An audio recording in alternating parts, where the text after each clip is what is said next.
안녕하세요. 미탐TV입니다. 이 영상은 미준TV와 동시에 제휴를 통해서 송출이 되고 있습니다. 오늘 이번 시간에는 밸류에이션 관련된 부분들을 좀 설명을 드리려고 하는데요. 저희 미탐TV 구독자 중에 한 분이 좀 질문한 부분이긴 한데, 그래서 이 부분을 한번 같이 설명을 드리는 게 좀 좋겠다 싶어서 이번 영상을 좀 준비를 해봤습니다.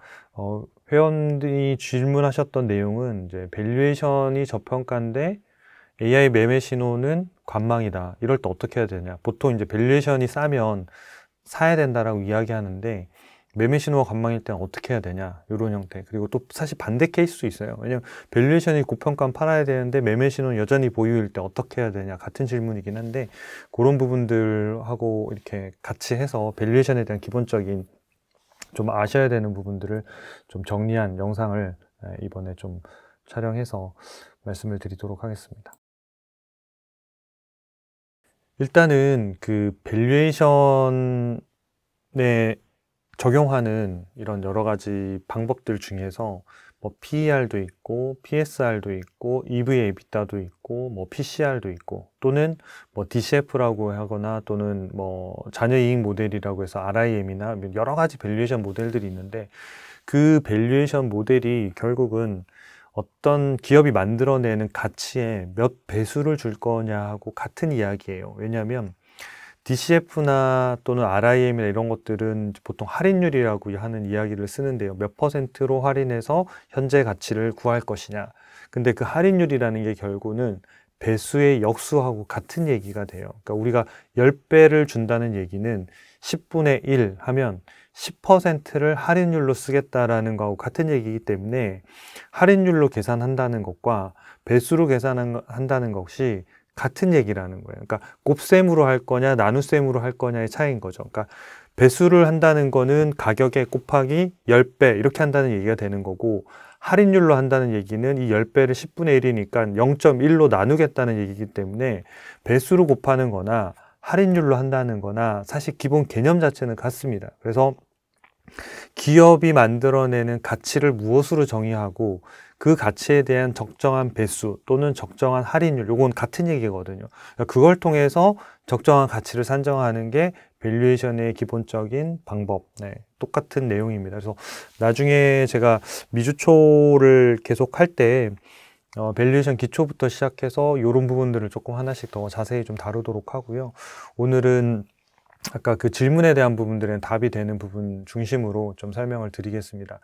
그럼 일단은 밸류에이션 할 때 그 배수의 차이 또는 할인율의 차이는 왜 발생하는가에 대해서 좀 먼저 말씀을 드리려고 해요. 여기 보시면 이제 A 기업하고 B 기업이 있는데 요 A 기업은 이게 기업 가치라고 되어 있는데 기업 가치는 우리가 출발점을 무엇으로 보느냐에 따라서 다 달라지는데 요 위에 보시면 PER이라고 하는 거는 기업 가치의 출발점을 2로 보는 거예요. 2라고 하는 건 earnings고 이걸 순이익이라고 이야기하는 거고요. 그 다음에 PSR에서 S는 sales를 말하는 거예요. 그래서 매출액을 기본으로 기업 가치로 놓고 매출액에 몇 배를 줄 거냐가 PSR이 되는 거고 그 다음에 기업 가치를 볼 때 만약에 C, 캐시플로우를 보는 게 PCR이 되는 거예요. 그래서 기업 가치를 무엇으로 산정할 거냐로 선정하고 거기에 몇 배를 줄 거냐 또는 몇 퍼센트 할인을 적용할 거냐가 모든 밸류에이션의 기본적인 틀입니다. 그 틀 안에서 벗어나는 밸류에이션 방법은 없습니다. 그 다음에 EV, EBITDA 같은 경우에는 여기 이제 EV는 엔터프라이즈 밸류라 해서 이제 기업 가치를 말하는 거고 시가총액 플러스 순차익금 이런 정도고요. 이 EBITDA는 이제 영업이익, 그러니까 이자와 디프리시에이션, 이 감가상각비, 감모상각비라고 하는 이 감가상각비를 합산한 금액, 영업이익에다 더한 합산한 금액에 몇 배수를 줄 거냐 이거예요. 그래서 EBITDA는 결국은 이제 영업이익에다 감가상각비를 더한 금액을 기업 가치로 보자 이런 얘기예요. 그러니까 거기에 몇 배를 줄 거냐가 EV/EBITDA라고 하는 거예요. 그래서 공통적인 거는 모두 다 여기서 만들어내는 것들이 기업의 재무제표에서 출발하고 있다는 거예요. S 매출액 손익계산서죠. earnings 손익계산서죠. 캐시플로우는 현금흐름표죠. EBITDA도 손익계산서에서 영업활동 감가상각비 더하니까 다 여기서 출발하는 거예요. 여기에 제가 쓰지는 않았지만 PBR이라고 하는 게 있잖아요. B는 북밸류라고 하는데 이거는 재무상태표의 자본 총계를 말하는 거거든요. 그러니까 재무상태표를 가지고 밸류에이션 하는 거는 PBR, 손익계산서를 가지고 밸류에이션 하는 거는 PER, PSR, EV, EBITDA, 그 다음에 현금흐름표를 가지고 밸류에이션 하는 건 PCR, 이렇게 되는 거예요. 그 다음에 그 외에 이제 우리가 이제 DCF라고 하는 그 캐시플로우 같은 경우에는 우리가 영업활동 현금 흐름을 쓰는 게 아니라 프리 캐시플로우라고 잉여 현금 흐름을 쓰는데, 그것도 현금 흐름표에서 영업활동 현금을 해서 플러스 마이너스해서 계산해내는 금액이거든요. 보통 이제 현금 흐름표에 가면 프리 캐시플로우라고 딱 찍혀 있습니다. 그러니까 그 금액을 기업 가치로 보기 때문에 현금 흐름표도 이러한 거고요. 그 다음에 RIM이라고 하는 자녀 이익 모델이라고 하는 것도 역시 그러니까 재무상태표에 나오는 자본총계 플러스 그 다음에 수익성에 대한 부분 ROE나 이런 걸 가지고 해요. 그래서 재무상태표와 손익계산서를 연결한 요 두 가지를 가지고 RIM의 기업가치의 출발점이 되는 거거든요. 그래서 기업가치를 추정하는, 밸류에이션을 추정하는 모든 출발점은 다 재무제표에 있다, 이렇게 보시는 게 맞습니다. 그래서 재무제표를 벗어난 밸류에이션은 있지는 않습니다. 거기에서 추정할 수밖에 없고요. 근데 이제 A 기업 같은 경우에는 기업 가치가 이렇게 이제 쭉 이게 성장을 하면, 그러니까 E가 성장하든 S가 성장하든 C가 성장하든, 그게 성장하면 이렇게 쭉 화살표 방향으로 이렇게 기업 가치가 연도별로 쭉쭉쭉 상승을 할 거잖아요. 그 상승에 맞춰서 주가가 이렇게 관통하면서 이렇게 움직이는 기업이 있어요. 그래서 기업 가치가 올라가면 그 사이를 오르락 내리락 하면서 이렇게 고평가, 저평가, 고평가, 저평가 이렇게 움직이는 케이스가 있고요. B 기업을 보면 기업 가치가 똑같이 올라가긴 올라가는데 주가가 이 밑에 이 저평가된 영역이 발생하지 않는 경우가 발생해요. 즉 주가가 이런 거죠. 적정한 가격에 있다가 매우 고평가, 고평가, 매우 고평가, 적정가, 매우 고평가, 이런 형태로 계속 움직인다는 거예요. 그러면 A 기업과 B 기업의 패턴이 왜 다르게 나타날 거냐라는 얘기예요. 뭘까요? 이 화면을 잘 보시면 정답이 있어요. 지금 보면 기업 가치의 화살표에 기울기가 다릅니다. A 기업은 보시면 이 기업 가치의 기울기가 이게 기울기잖아요. 그리고 이게 고평가 기울기, 이게 저평가 기울기, 이렇게 가는 거고, B 기업을 보시면 기업 가치의 화살표 방향이 완전 제가 다르게 그려드렸잖아요. 이렇게 완전 가파르게. 그러다 보면 이런 이제 기업 가치가 올라가는 속도가 빠른 기업, 이게 고성장 기업이겠죠. 매출을 고성장하든, 여기 PSR, 이익을 고성장시키든 PER, 캐시플로우를 고성장시키든 PCR, 이런 기업들이 훨씬 빠르게 성장하고 있는 성장률이 높은 기업들은 주가가 저평가되는 경우가 잘 발생하지 않아요. 그래서 B 기업의 패턴을 가지고 있는 기업을 내가 저평가에 사겠다는 거는 굉장히 드문 케이스예요. 하지만 안 오진 않아요. 언제쯤 오냐면 지수가 다 망가지고 있을 때, 또는 어떤 전체적인 시스템의 금융의 위기가 왔을 때, 이럴 때는 매우 그러니까 고성장하고 있는 기업들조차도 저평가되기도 해요. 근데 일반적인 시장에서는 매우 고성장하고 있는 기업들은 적당한 가격에 살 수밖에 없어요. 그래서 우리 이제 찰리 먼거 같은 경우에도 좋은 기업, 그러니까 초우량 기업을 적당한 가격에 사라고 해요. 우리가 보통은 이제 이런 밸류를 중심으로 하고 가치 투자자들이 이야기하는 것들이 좋은 기업을 싸게 사라고 하잖아요. 근데 좋은 기업은 싸게 잘 거래되는 경우가 위기 외에는 잘 없어요. 그러면 위기 외에는 내가 투자할 때는 어떻게 실제적으로 응용할 거냐라고 하면, 일반적으로 좋은 기업은 고평가 저평가를 왔다 갔다 해요. 근데 매우 좋은 기업 있잖아요. 그냥 탑 티어에 들어가는 매우 좋은 기업들은 절대 저평가 영역에 잘 도달하지 않아요. 일반적인 상황에서는. 그러니까 매우 고평가하고 적정가, 매우 고평가, 적정가를 움직여요. 그럼 결국은 언제 사야 되냐면 적정가에 사야 된다는 얘기가 돼요. 저평가가 오지 않는다는 얘기거든요. 일방상이. 그래서 매우 좋은 기업들, 그리고 성장률이 높은 기업들은 적당한 가격이라고 하는 게 적정가에 그냥 사라고 하는 거예요. 적정한 가격보다 조금 비싸도 사라는 얘기예요. 왜냐? 성장률이 높기 때문에 주가의 상승률도 높아서 조금 내가 비싸게 산 것 같지만 실제로는 싸게 산 개념이 되기 때문에 그렇습니다. 그래서 결국은 이 적용 배수의 차이는 왜 발생하냐면 그로스 레이트라고 하는 성장률의 차이 때문에 발생하는 거예요. 그러니까 매출액 성장률이 높거나 이익 성장률이 높거나 현금 흐름 성장률이 높거나 이런 것들이 높으면 높을수록 저평가 영역에 잘 발생하지 않는다, 이렇게 보시면 돼요. 실제 사례를 가지고 좀 말씀을 드릴게요. 첫 번째 사례가 이제 ARM 홀딩스인데요. 그러니까 이 사례를 보면 여기 보면 이 밸류에이션은 저희 이 초이스탁 사이트에서 들어오시면 보실 수 있는, 프리미엄 회원들이 보실 수 있는 화면인데요. 이 밸류에이션은 증권사에서 제시하는 목표가가 아니고 저희 회사에서 퀀트 알고리즘으로 만든 퀀트 밸류에이션이에요. 그래서 이 기업에 어떤 밸류에이션을 적용할 건지를 정하고 그 밸류에이션에 맞게끔 그래프를 그려드렸어요. 그래서 우리가 PER을 그러니까 PER로 그린 기업도 있고, PSR로 그린 기업도 있고, EV, EBITDA로 그린 기업도 있고, 다 달라요. 그러니까 그거는 저희가 가지고 있는 알고리즘 통해서 이 기업의 과거의 데이터와 패턴과 성향과 이 기업의 어떤 스타일을 봤을 때는 이 밸류에이션이 가장 잘 맞는다 그러면 그 밸류에이션을 저희가 찍어드리고 있는 거거든요. 그러니까 하나의 밸류에이션으로 전 종목을 하고 있지는 않습니다. 요 ARM 홀딩스를 보시면 여기 이 점선이 위아래 두 개가 있잖아요. 점선이 이렇게 두 개가 쭉 찍혀 있는데 요 맨 위에 점선이 매우 고평가예요. 그리고 맨 아래 있는 점선이 매우 저평가인데 이게 1년 동안의 최근의 데이터인데 ARM 홀딩스를 보면 최근의 1년 동안의 데이터가 사실 매우 고평가까지 도달하는 경우가 별로 없어요. 여기 보시면 살짝 넘어간 여기가 고평가 상단, 고평가 상단이거든요.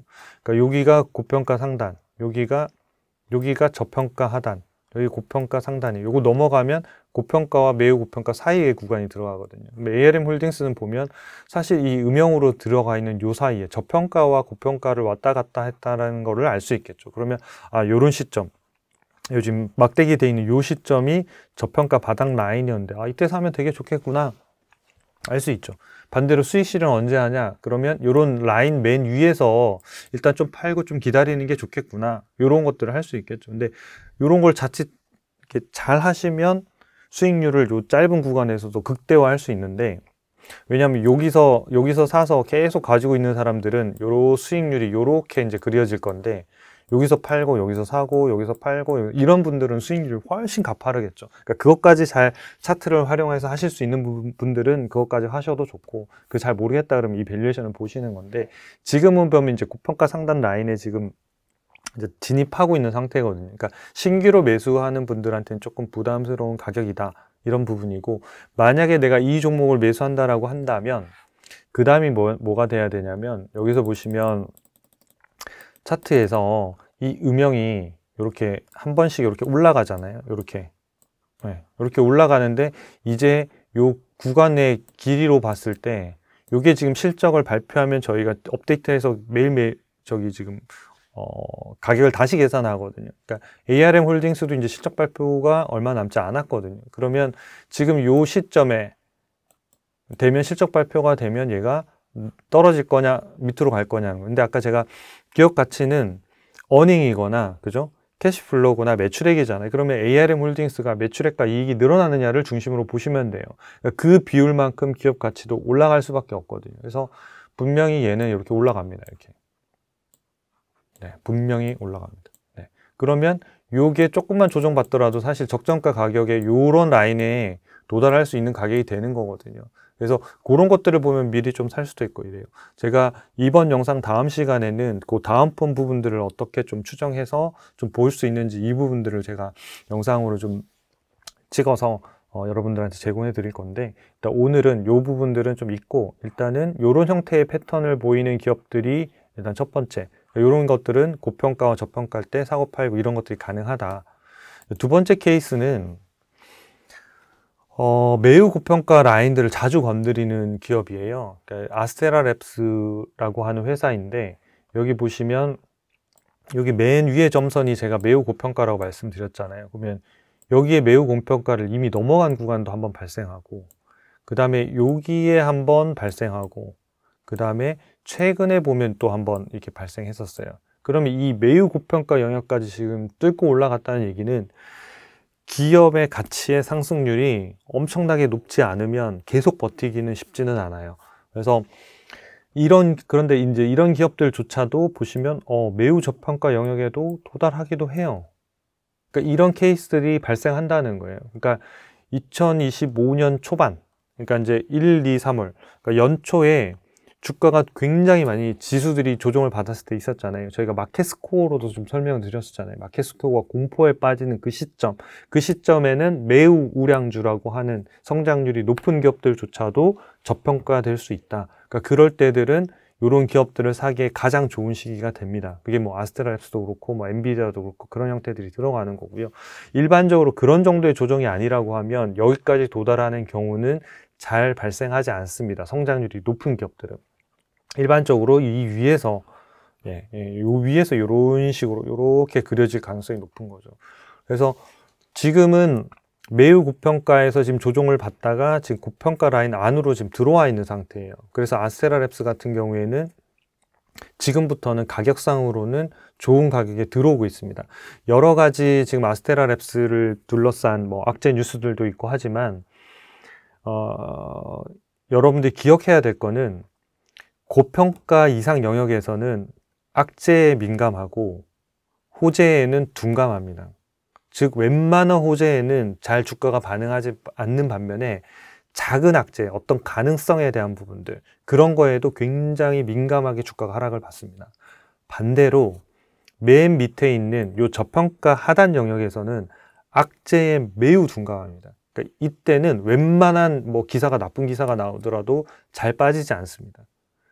그리고 이때는 호재에 굉장히 민감하기 때문에 뭔가 개선이 될 가능성이 높다라는 얘기가 나오기 시작하면 주가가 큰 폭으로 튀어오를 수 있습니다. 그러니까 이 부분은 여러분들이 밸류에이션을 숫자로 하는 부분이 아닌 영역에서 꼭 기억해 두셔야 되는 부분이에요. 그래서 어떤 종목의 밸류에이션이 매우 고평가에 들어갔다 또는 마켓 스코어가 탐욕에 들어갔다 이럴 때는 작은 이벤트나 그러니까 작은 악재의 가능성에도 주가가 급락하기도 합니다. 예를 들어서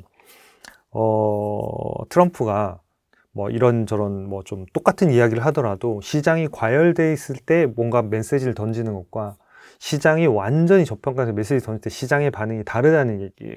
그래서 그 멘트 자체가 중요하기보다는 그 멘트가 어떤 시점에 나오느냐가 개인적으로는 훨씬 더 중요한 것 같고 그 부분들을 개별 종목을 응용하실 때도 좀 보시면 좋을 것 같습니다. 그래서 이 아스테라랩스 같은 경우에는 매우 고평가 이런 영역들로 이렇게 움직이는 패턴이고 성장주들은 그러니까 고성장주들 이렇게 움직인다는 그래서 일반적으로 이 적정가 수준이면 사야 된다는 거예요. 이렇게 밑에까지 떨어지는 경우 굉장히 드물게 발생한다는 거고 일반적으로는 요 정도 영역 그럼 요 정도 영역은 보면 지금 보면 적정가가 133달러이고 지금이 157달러니까 약 133달러 정도 수준에서는 가격적으로도 아스테라랩스는 되게 괜찮은 가격에 들어가요. 그러니까 그 가격이 그럼 왜 또 악재라고 그러니까 리스크가 좀 이렇게 켜지고 있는 부분들이 있긴 하잖아요. 뭐 엔비디아나 이런 회사들이 뭐 이런 영역에 좀 진출할 수도 있고 뭐 여러 가지 부분들에 대한 이제 뉴스들이 나오고 있는데 이 회사가 만약에 주가가 저평가 영역에 있으면 그런 뉴스가 나오더라도 크게 흔들리지는 않을 거예요.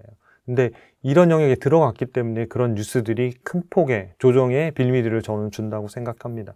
그래서 개인적으로는 133달러 정도 수준에서는 충분히 좀 탄탄하게 멈출 수 있지 않을까라고 보고 있고 이 부분에 대한 결국 해소는 이제 요번 분기 실적에서 얘가 주가가 어떻게 반응하느냐로 결국 결정 날 거라고 생각합니다. 그래서 여전히 성장성을 유지하고 있고 현재로서 데이터로 보면 그렇게 나오긴 하는데요. 그러니까 그런 부분들이 시장에서 어떻게 반응하냐에 따라서 주가가 다시 요 정도 수준에서 반등해서 다시 가거나 이런 형태를 결정하게 되는 되게 중요한 계기가 될 것 같습니다. 그래서 이 부분은 제가 뭐 아스테라랩스를 지금 전망한다는 게 아니라 이게 그러니까 일반적인 성장률을 가지고 있는 기업과 고성장주를 가지고 있는 기업들의 패턴이 어떻게 다르고 그런 기업들은 이제 일반적인 성장률은 저평가됐을 때 사는 게 가장 좋고 저평가에서 적정가 사이에서 하는 게 좋고 고성장 기업들은 저평가까지 하는 경우들이 많지 않으니 적정가에서 뭐 고평가에서 좀 떨어지거나 적정가 정도 수준에서는 첫 번째 매수를 좀 검토해 볼 만하다 이렇게 정리해 드릴 수 있겠습니다.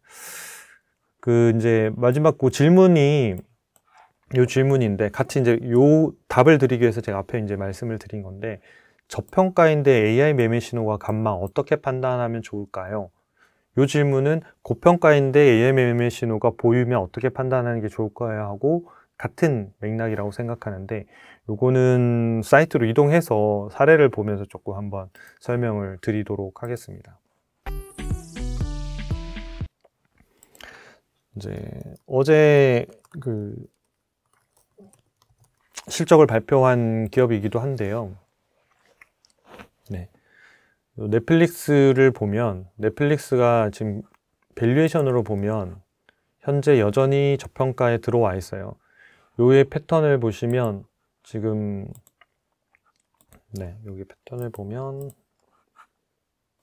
네, 여기가 이제 저평가고 여기가 고평가거든요. 그럼 그 사이를 지금 계속 지금 움직이고 있는 상태거든요. 그러니까 고평가, 그 다음 기업 가치가 오르니까 조금만 조정받아도 저평가, 다시 약간의 고평가, 그 다음에 지금 저평가 구간에 계속 지금 박스권에서 움직이고 있는 상태예요. 그러니까 지금 저평가고, 그 다음에 어제는 이제 실적 발표가 났는데 세금 문제 때문에 이익률이 좀 훼손됐고 이런 부분들 때문에 애프터마켓에서 지금 6.4% 하락해서 마감이 끝난 상태예요. 자, 그리고 밸류에이션은 저평가. 아까 여기에서 보셨다시피 저평가. 그리고 매매 신호는, 네, 매매 신호는 제가 보여드릴게요. 네. 매매 신호는 앞에, 죄송해요. 잠깐만. 개요를 눌러야 되는데. 개요를 누르면, 매매 신호는 지금 보면 관망이라고 떠 있어요. 여기 이제 이런 케이스죠. 밸류에이션은 저평가인데, 싸게 거래되면 사야 되는 거 아니에요? 라는 이야기예요. 근데 쟤는 지금 관망이에요. 그럼 내가 어떻게 판단할 거냐? 이런 얘기예요. 그러니까 투자를 여러분들이 잘 알고 스스로 판단하실 것 같으면 그냥 매매 신호는 참고하시고 스스로 결정하시면 돼요. 근데 그런 정도가 아니라고 한다면 1차적으로는 그냥 매매 신호를 참고하시는 게 좋습니다. 왜냐하면 매매 신호는 세 가지 조건이 다 맞아야 나오는데, 첫 번째 좋은 기업이냐 진단 점수, 두 번째 밸류에이션 싸냐 비싸냐, 세 번째 수급, 이 세 가지가 맞아야 되거든요. 그러면 넷플릭스 같은 경우 여기 보시면 점수가 86점이니까 좋은 기업이냐에 통과한 거예요. 밸류에이션 저평가니까 통과했습니다. 이게 지금 매수 신호로 안 바뀌고 있는 이유는 뭐냐면 수급에서 지금 안 맞다는 얘기거든요. 그럼 밑에 이 매매 신호를 보시면 얘는 매매 신호가 잘 맞았던 기업 중에 하나인데, 얘가 910달러, 그러니까 이제 그 전에 매매를 보면 633에 매수가 나와서 866에 매도했고, 그 다음에 다시 918달러에 매수해서 1170달러에 매도한 거예요. 근데 매도하고도 지금은 더 올라와 있어요. 1170달러에 매도했는데 1240달러잖아요. 근데 얘는 지금 수급이 약간 흔들렸다라고 보고 지금 하는 거고, 오늘 애프터마켓이 이제 적용이 되면 아마 우리가 매도 신호 나왔던 거보다 약간 더 하락했을 것 같기는 한데, 지금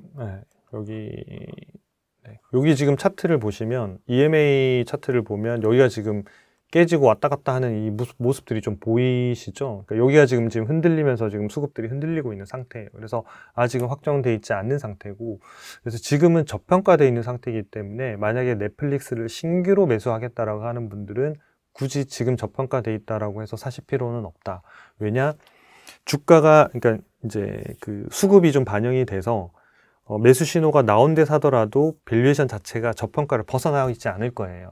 그러면 세 가지 조건이 완전히 다 맞은 때 사시는 것들이 성공 확률이 더 높다, 이렇게 보시면 좋을 것 같아요. 그래서 이렇게 그 부분을 좀 기다리시는 게 좀 좋을 것 같고요. 반대로 고평가 상태인데 예전에 쌀 때 사서 지금 매매 신호가 그대로 보유로 가는 경우들도 꽤 많이 있거든요. 예를 들어서 지금 아마 아직 실적 발표는 안 났지만 AMD가 아마 그런 케이스로 제가 기억하고 있는데, 네. 여기 보시면 보유 신호고, 그 다음에 얘가 이제 신호가 158달러에 매수 신호가 나와서 지금 238달러 50% 올랐고, 진단 점수 80점이니까 당연히 좋은 기업이죠. 두 번째, 고평가예요. 고평가인데, 그러니까 매수 신호 자체는 일찍 나왔었어요. 매수 신호는 여기 보시면, 여기 차트 보면, 네. 여기 나온 거죠. 여기 신호가 나와서 지금, 네, 급등해서 지금, 보유 중인데, 네. 여기 이제, EMA 차트나 이런 수급들이 보면 엄청나게 지금, 네, 좋은 상황으로 그대로 유지를 하고 있는 상태인 거예요. 그래서 밸류에이션이 고평가라고 해서 무조건 주가가 떨어지는 거 아니에요. 그러니까 거기에서 어떤 악재가 나오든 성장률이 떨어지든 뭘 하면 그때 빠지는데, 매매 신호는 최고의 수익률을 내기 위해서 그냥 계속 보유해요. 그러니까 단순히 기계적으로 고평가에 도달했다고 매도 이렇지는 않습니다. 그래서 수급이 완전히 꺾였다라고 판단될 때 매도해서 수익을 확정하는 방식이고, 매수 신호도 역시 마찬가지. 바닥에 딱 저평가됐다고 매수 신호를 던지는 게 아니라 걔가 턴을 해서 확실히 바닥을 다졌다라고 확인할 때 매수 신호를 내는 거거든요. 그래서 그 부분들을 응용해서 판단을 하시면 좀 좋을 것 같아요. 다시 이 넷플릭스 돌아가면 죄송합니다. 네. 어제 이제 그러니까 매매 신호를 따라 하시는 게 일단 우선 1차적. 그 다음에 밸류에이션이 너무 싼데 사고 싶은데요. 약간 아까 아스테라랩스 같은 경우에도 2월 달에 주가 급락했을 때 있잖아요. 그때 매수 신호가 좀 나중에 나오거든요. 근데 그 앞부분에 난 사고 싶다라고 하면 그 부분부터는 내가 분할해서 살 수 있는 시간과 어느 정도 기간을 주고 나눠 사는 첫 번째 포인트로 잡는 건 좋아요. 근데 한 번에 한 종목을 내가 저평가에 딱 들어왔다고 다 사고 이런 것들은 신이 아닌 이상은 내가 항상 틀릴 수 있다라는 것. 시장은 다르게 반응할 수 있다는 걸 염두에 두고 나눠서 사시는 게 되게 좋고요. 일단은 매매 신호 참고하시되 그 부분들을 감안하시면 좋을 것 같아요. 그리고 어제 이제 넷플릭스가 기사가 이제 실적들이 나오면서 저희가 에드가 플래시라고 이제 네, 엄청나게 빠르게 저희 뉴스를 작성해서 씁니다. 여기 보시면 05시 04분에 애프터마켓 나오면서 바로 저희가 기사를 쓴 거거든요. 그 다음에 국내 언론사에서 쓴 게 7시 58분이에요. 위에서도 좀 빨리 쓴 것 같은데, 그러니까 저희하고 시간 차이가 거의 2시간 50분 정도 나요. 그러니까 저희는 이미 기사가 써서 다 나갔던 케이스인데, 여기 눌러보면 여기 요약을 이렇게 해드리죠. 그러니까 넷플릭스의 3분기 실적은 브라질 세금 분쟁 관련한 일회성 비용으로 이익률이 예상보다 많이 낮았지만 매출 성장제와 현금 창출력은 강화되고 있다. 광고 사업 확대, AI 기술 도입, 컨텐츠 경영 등 장기 성장 동력은 건재하다. 여전히 유지한다. 향후 3년간 이익 증가 전망도 긍정적이다. 다만 이미 주가에 많은 기대감이 반영된 상태라 단기적 상승 모멘텀은 제한적일 수 있다. 그러니까 저희가 쓰고 있는 컨텐츠와 기사와 데이터를 가지고 이 AI가 이 세 문장으로 요약을 해드린 거예요. 이렇게 지금 판단하고 있다라고 본 거고, 전체 풀텍스트는 아래 다 나옵니다. 넷플릭스가 공시한 내용에 대한 기사를 실제로 공시가 나오면 거의 1분 내지는 2분 안에 여러분들이 초이스탁 앱 푸시로 다 받으실 수 있어요. 그러니까 실적이 나왔는지 체크하실 필요도 없고, 관심 종목에 등록, 관심 종목은 기업 검색하셔서 위에 하트표 있거든요. 하트표를 세팅하시면 돼요. 앱에서만 푸시를 받을 수 있어요. 그러니까 웹에서 막 하트 막 설치했고 나는 앱을 설치 안 하신 분들은 푸시를 받으실 수 없어요. 그러니까 반드시 초이스탁 앱을 다운 받으신 분들은 그 처음에 설치할 때 보면 푸시를 받으시겠습니까 나오고 푸시 허용이 나오거든요. 근데 이걸 안 하시는 분들이 있어요. 안 하시면 이 푸시를 하나도 받으실 수 없습니다. 그러니까 그 푸시를 허용을 꼭 하셔서 정보 서비스가 날아가는 거니까 그걸 좀 보시면 좋을 것 같고요. 그 다음에 이제 저희가 이제 어제 오픈한 또 베타 서비스가 있는데요. 그러니까 그 서비스는 이제 이 주가가 이제 급등하거나 급락했을 때 그 이유를 있는 기업들은 찾아서 저희가 그걸 다시 푸시해 주는 기능입니다. 그래서 여기 보시면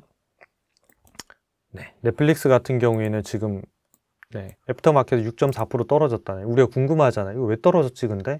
뭐 뉴스가 있나 검색해 보기도 하고 없으면 뭘 찾아보기도 하는데, 여기 이렇게 기업 개요 그러니까 검색하시면 그렇게 발생한 기업은 이렇게 박스로 해서 컨텐츠가 아예 나와 있습니다. 없는 기업은 그게 없는 기업이고요. 있는 기업들은 이렇게 나옵니다. 그래서 눌러보시면 이렇게 해서 요약을 해드리죠. 그러니까 5% 이상 급락했는데 요 이유가 요런 이유들 때문에 그렇습니다 라고 알려드리기 때문에 그런 궁금증들이 일단 해소가 되는 거죠. 그 다음에 이제 뉴스에 대한 풀텍스트를 읽으시고, 아 이게 단기적으로 세금 이슈고 일회성 비용이니까 주가 급락하더라도 장기적 성장이 좋으니까 회복이 되겠구나 라는 이제 판단을 하는 거죠. 판단을 하고 매수 신호 수급만 조금만 잠깐 요 부분만 지나가면 내가 사야지, 이런 부분들을 판단하실 수 있다는 거죠. 이 종목 왜 올랐을까? 여기 이제 밑에 리스트, 여기 있는 기업들은 여기 링크가 있거든요. 요걸 누르시면 전체 타임라인별로 다 보실 수 있어요. 그래서 누르셔서 이렇게 보면 넷플릭스, 뭐 센테라 골드, 제목만 봐도 대충 아시겠죠? 그래서 요런 애들이 EPS 142% 급증해서 오르고 있구나. 누르면 전체, 밑에 걸 누르면 전체 기사가 나오는 거고, 이 두 개가 있잖아요. 위에 걸 누르면 아까 팝업으로 이렇게 요약이 나오는 거고, 아, 요런 것 때문에 이렇게 올랐구나. 근데 이런 것들이 내용이 어디 있지, 원문이? 그러면 밑에를 누르시면 돼요. 아래 거. 아래 걸 누르시면, 아, 요 기사가 영향을 줬구나. 라고 판단하실 수 있겠죠. 그래서 저희가 이제 베타 서비스로 이번 분기부터 오픈한 거거든요.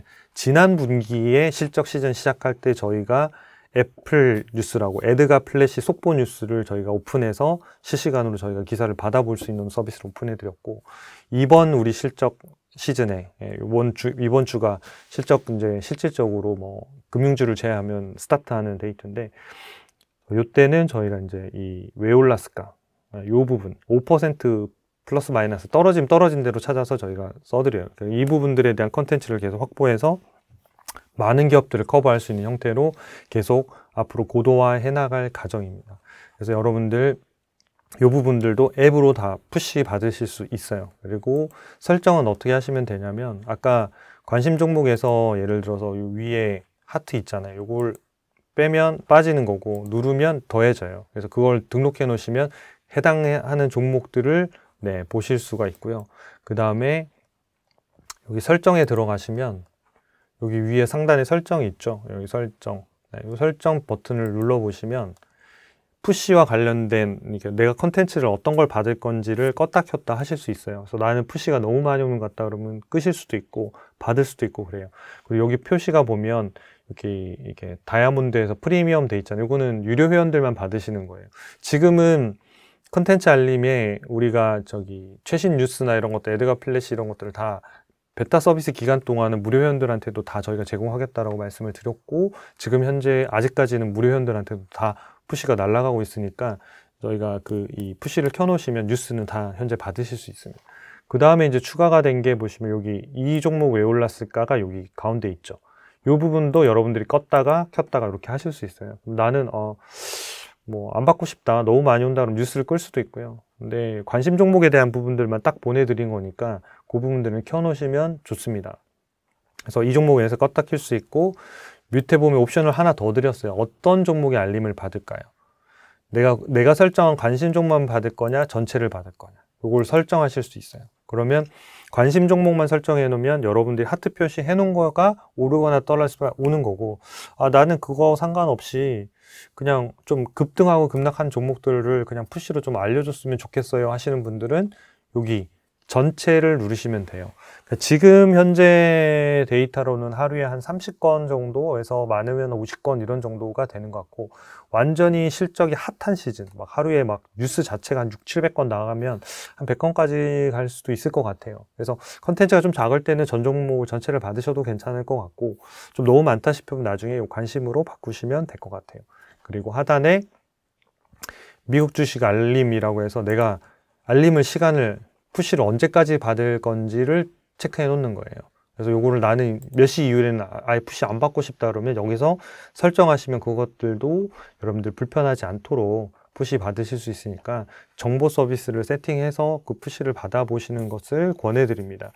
그래서 푸시를 몇 시까지만 받겠다면 그 이후에 들어온 것들은 아예 못 받습니다. 못 받고, 제 개인적으로는 그냥 저는 풀로 다 받는 편이거든요. 다 풀로 받고 그냥 폰에서 이제 수면 모드 뭐 이런 거 있잖아요. 방해 금지 모드 해놓으면 푸시가 오더라도 이렇게 뭐 소리가 나거나 이렇지 않거든요. 그러니까 아침에 일어나서 리스트가 쫙 와 있으니까 그때 그냥 쭉 빨리빨리 보고 싶은 거 보고 끄고 이렇게 하는 편인데, 그건 여러분들이 핸드폰으로 핸들링 하시든 아니면 여기서 하시든 이렇게 활용하셔서 조금은 더 발빠른 정보를 통해서 여러분들이 투자를 판단하시는데 도움이 되시면 좋겠습니다. 앞으로도 또 좋은 서비스 계속 만들어서 조이스탁을 업그레이드하고 고도화하는데 최선을 다하도록 하겠습니다. 다음에 또 좋은 서비스로 찾아뵙겠습니다. 시청해 주셔서 감사합니다.